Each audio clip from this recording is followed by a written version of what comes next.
மாதிரி செய்யுமோ என்னமோ தெரியாது. அது கடவுளுக்கு தான் தெரியும். அவர் செய்கிறாருன்னு ஒரு நேரத்தில் இவர் இல்லைன்னா கூட அந்த பையனை அதே மாதிரி செஞ்சா ஆட்சி ஆளலாம். கலைஞர் இந்த அளவுக்கெல்லாம் பண்ணி நாங்களாம் பார்க்கல.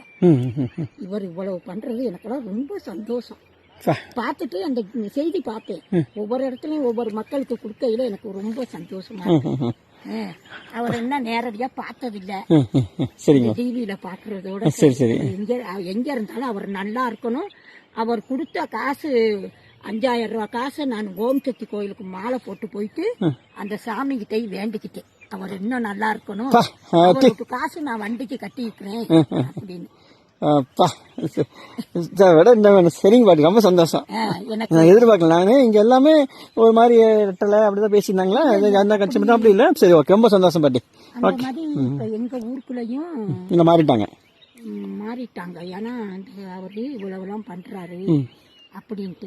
இது கொஞ்சம் பேரு ரெட்டலை கட்சியில இருக்கிறாங்க. இருந்தாலும் அந்த அளவுக்கு இதாகாது. புரியுது புரியுது. சரிம்மா சரிம்மா. உங்க ஊர் பக்கமும் உங்களுக்கும் தெரிஞ்சவங்களுக்கு சொல்லுங்க. அச்சோ, என்ன இவ்வளவு பேசுறீங்க, எனக்கு அப்படியே சந்தோஷம். எப்படி என்னால நம்பவே முடியல. சரியா, ஐயோ, நாங்க மனசுக்குள்ள இருக்கு. அவ யார்கிட்ட சொல்றது? நமக்கு படிப்பறிவு இல்ல, மேடையில பேச முடியாது, பேசவும் தெரியாது. நமக்கு ஏதோ மனசுல உள்ளத நம்ம என்ன பண்றது மனசுலயே நினைச்சுக்கோ. சரிம்மா.